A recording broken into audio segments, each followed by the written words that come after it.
Hello everyone, this is Abhishek Kumar and you are watching our YouTube channel Creative Mind। और आज के video में बात करने वाले हैं बेसिक्स कैलकुलस। पिछली वीडियो में हमने बात किया था basic trigonometry, componendo dividendo and percentage, ये हमने कवर कर लिया था। आज का जो हमारा टॉपिक है वो है बेसिक कैलकुलस और ये काफ़ी ज़्यादा इम्पॉर्टेंट है। आप ऐसा सोचो कि कोई भी अच्छे लेवल का प्रॉब्लम अगर आप फिजिक्स में करते हो तो कोई भी ऐसा क्वेश्चन नहीं होगा जो कि बिना डिफरेंशिएशन बिना इंटीग्रेशन के हो जाए। यानी आपको कैलकुलस अच्छा आना चाहिए। आप मैथ्स में कैलकुलस पढ़ोगे बट वो तो आप क्लास 12th में पढ़ोगे, लेकिन क्लास 11th में आप जो मैकेनिक्स पढ़ोगे उसमें आपको काफ़ी ज़्यादा कैलकुलस का यूज करना पड़ेगा। तो चलिए शुरू करता हूँ। सबसे पहला जो हमारा टॉपिक है इसमें वो है slope. So first of all you have to understand that what is slope. Slope का एक दूसरा नाम होता है दैट इज ग्रेडियंट। स्लोप का मतलब क्या होता है?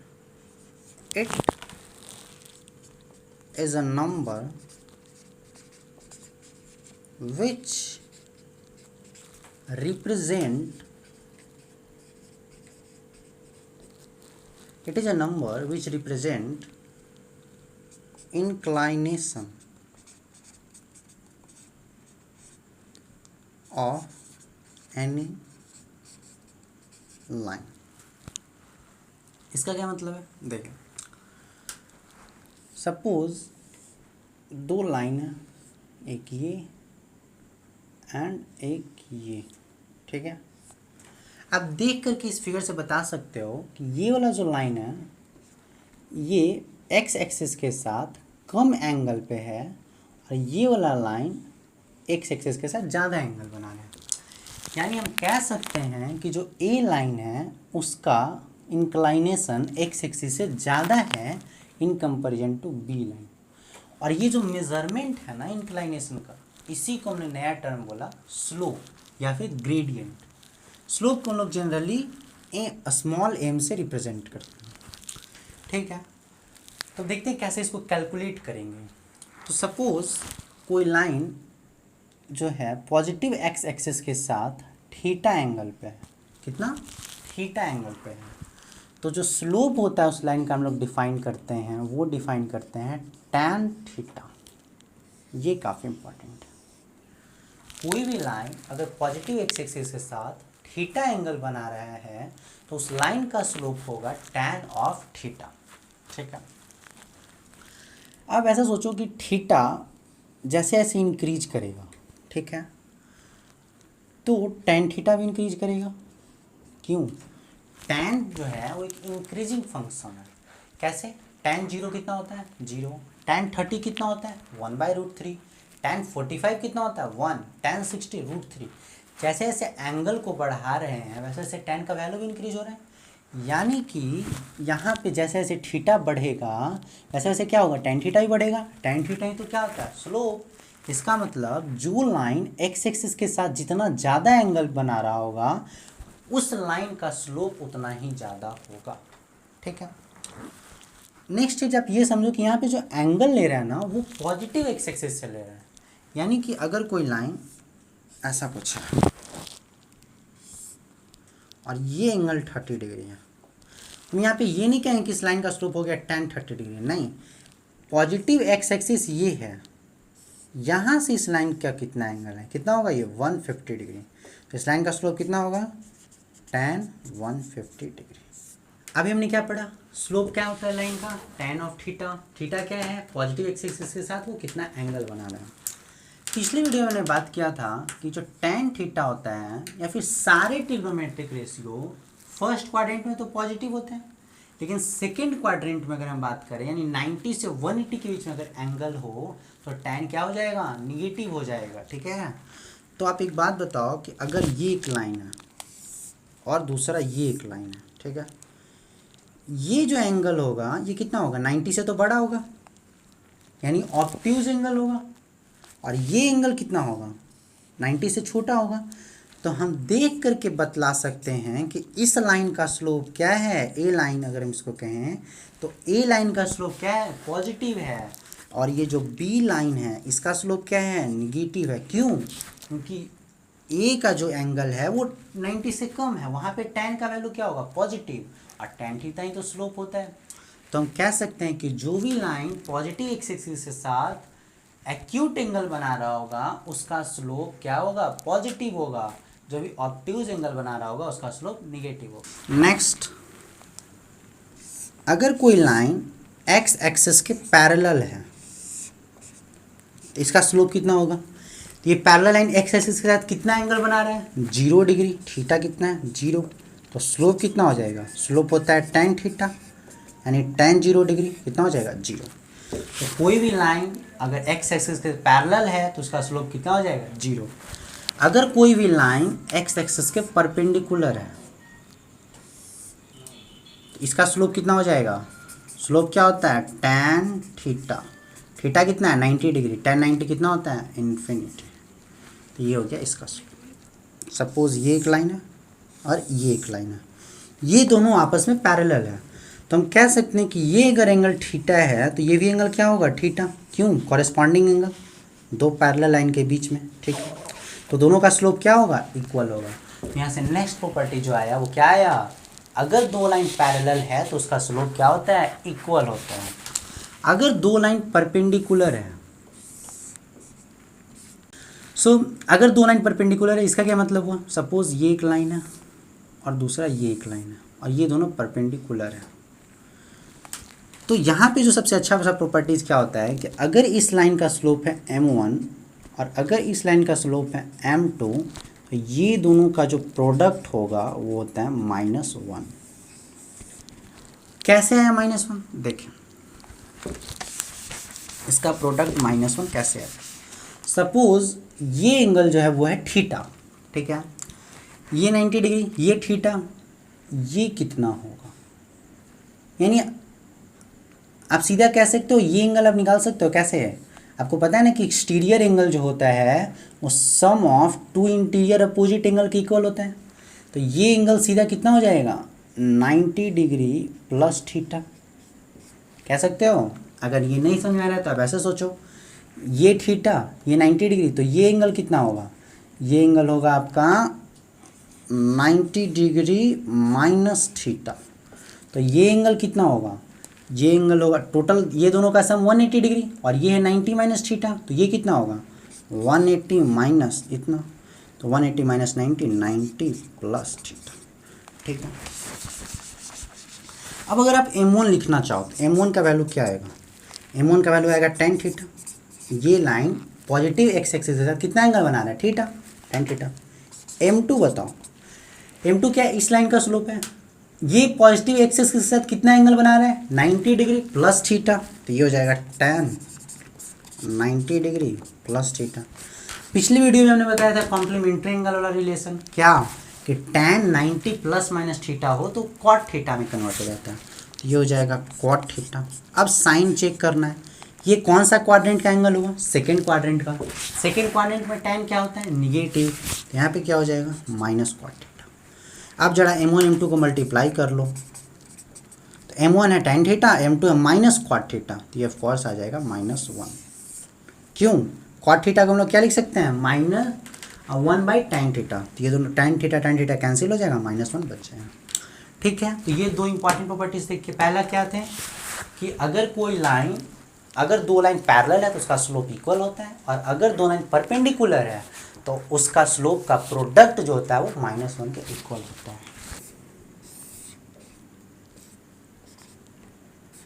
ये कोई अगर लाइन है और इस पे अगर हमें दो पॉइंट पता है, ये पॉइंट है x1, y1 और ये पॉइंट है x2, y2। अब इसका मुझे स्लोप निकालना है। ऑफ कोर्स स्लोप क्या होता है, तो स्लोप होता है tan थीटा। ये थीटा हमें पता नहीं है, ठीक है। तो आप ऐसा करो कि ये ऐसे ज्वाइन कर लो। अब एक बात बताओ आप कि ये लेंथ कितना होगा यहाँ से यहाँ तक। तो देखो ये कितना था, यहां से टोटल यहां तक कितना था, x1, ठीक है। यहां से टोटल यहां तक कितना था, x1, यहां से यहां तक कितना था, x2, तो यहां से यहां के बीच में कितना हो जाएगा, of course x2 minus x1, ठीक है। सिमिलरली इस पॉइंट का हाइट y1, इस पॉइंट का हाइट y2, तो यहाँ से यहाँ तक कितना हो जाएगा, y1 या y2 माइनस y1, ठीक है। ये एंगल थीटा, तो ये भी एंगल थीटा, क्योंकि कॉरेस्पॉन्डिंग एंगल्स हैं। तो tan थीटा क्या हो जाता है, p बाई बी। p क्या है ये, b क्या है ये, इसका वैल्यू पता है, इसका वैल्यू पता है, तो स्लोप हो जाएगा tan थीटा, जो कि इक्वल होगा, परपेंडिकुलर क्या होगा, y2 माइनस y1, और बेस क्या होगा, x2 माइनस x1। यहाँ से काफ़ी अच्छा रिलेशन निकल कर आता है। y2 माइनस y1 को और क्या लिख सकते हैं हम लोग, डेल्टा y, यानी change in y। x2 minus x1 को क्या लिख सकते हैं, चेंज इन।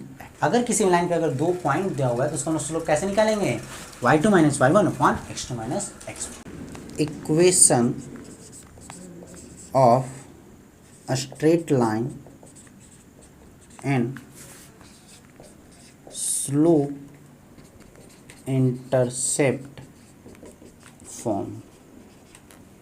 देखो ये काफ़ी इंपॉर्टेंट है। ये होता है आपका y is equal to M x plus c, where m is slope of line and c is y intercept. देखो अगर किसी भी लाइन का हमको इक्वेशन लिखना है और अगर उसका हमको स्लोप पता है और उसका इंटरसेप्ट पता है, बताते हैं इंटरसेप्ट क्या होता है, तो हम उसका इक्वेशन लिख सकते हैं y equal to M x plus C. देखो ये जो इंटरसेप्ट है ना, स्लोप तो आपको पता है क्या होता है, इंटरसेप्ट है ना, ये क्या होता है कि वो जो लाइन है वो y एक्सिस को किस पॉइंट पे टच करेगा। सपोज ये एक लाइन है जो कि y एक्सिस को पॉइंट 0,5 पे टच कर रहा है, इसका जो इंटरसेप्ट हो गया ना c का वैल्यू 5 हो गया, ठीक है। और एम तो आपको पता ही, एम क्या है, स्लोप ऑफ द लाइन, ठीक है। तो अगर कोई लाइन का इक्वेशन इस तरीके का दिया हुआ है 3x plus 4y is equal to 6, तो इस लाइन का स्लोप बतलाइए और इस लाइन का y इंटरसेप्ट बतलाइए। तो हम स्लोप कैसे निकालेंगे, स्लोप सिंपली इस फॉर्म में पहले कन्वर्ट करेंगे, y is equal to something, तो y इज इक्वल टू क्या लिख सकते हैं यहाँ पे, माइनस 3x प्लस 6, ये इधर चला गया 3x और 4 डिवाइड में आ गया, तो एम के जगह पर क्या आया, -3/4। एक्स का कोएफिशिएंट इंटू एम है -3/4, तो इसका स्लोप कितना हो गया, -3/4, ठीक है। और इंटरसेप्ट कितना हो गया, 6/4। सो अब बेसिक अगर किसी भी लाइन का अगर आपको इक्वेशन दिया हुआ हो तो आप उसका वहाँ से स्लोप निकाल सकते हैं। कैसे निकालेंगे, उसको आप कन्वर्ट कर देंगे y equal to M x plus C के फॉर्म में, और वहाँ से जो m का वैल्यू आएगा वही उस लाइन का slope. Slope of curve at given point,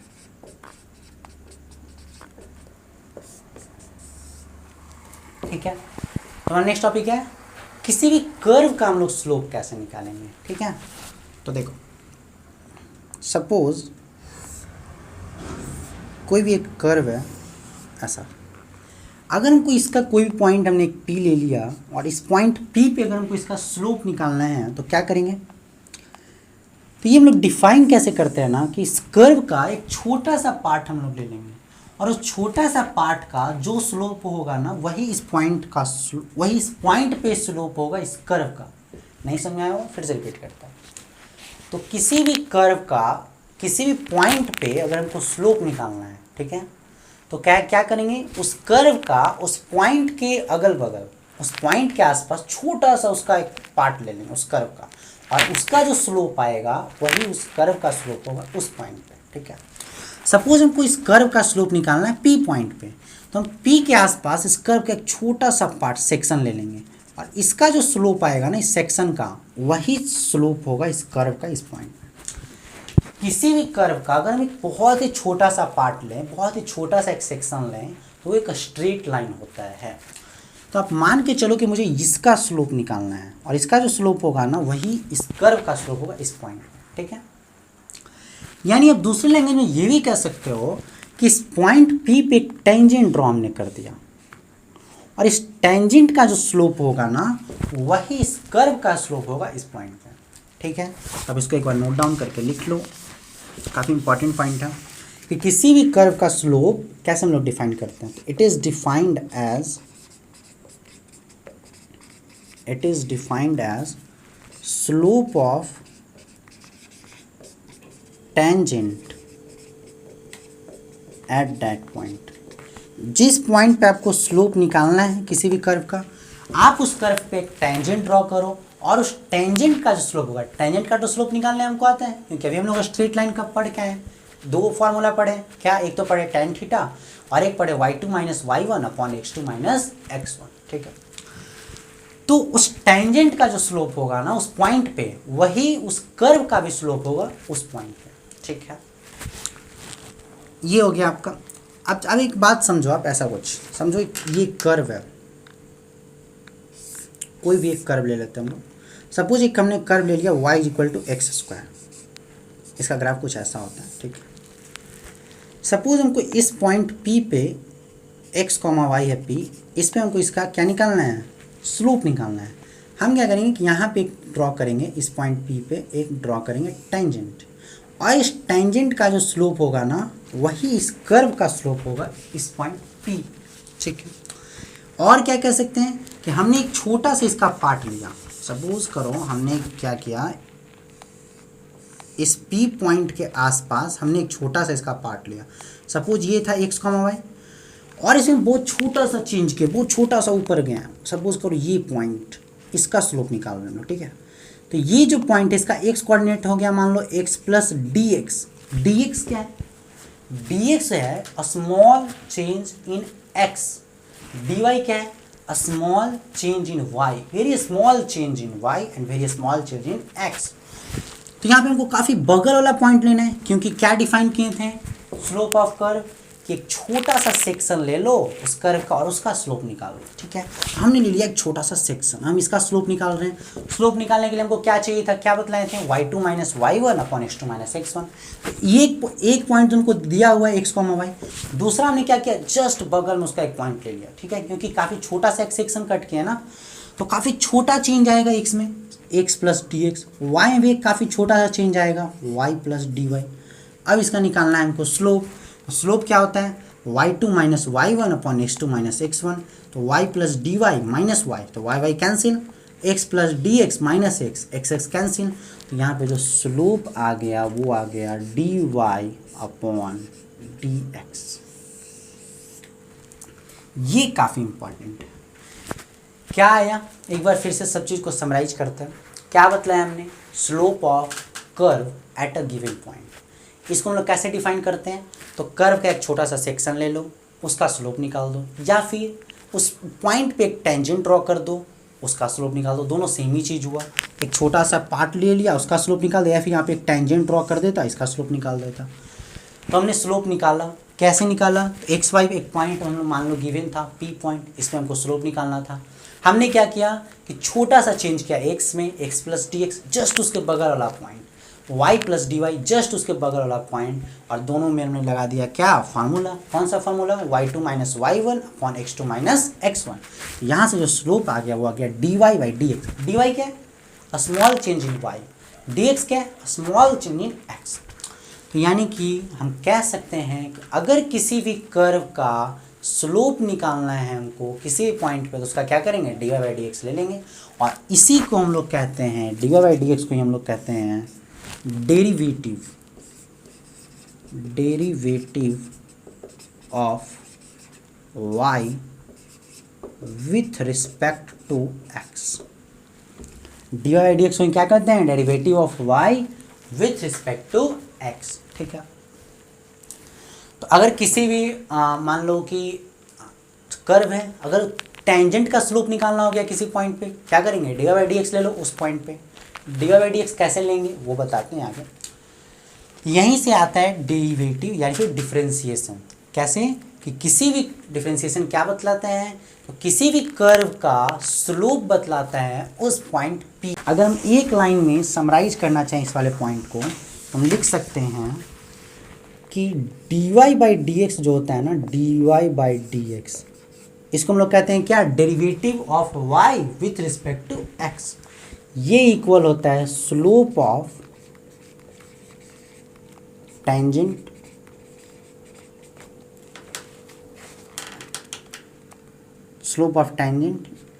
और या फिर slope of curve at given point.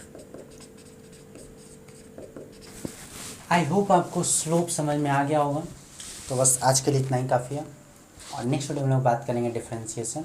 कुछ हम लोग फार्मूला पढ़ेंगे, बेसिक फंक्शन का कैसे फार्मूला निकालते हैं, फिर कुछ रूल पढ़ेंगे, चैन रूल वगैरह पढ़ेंगे।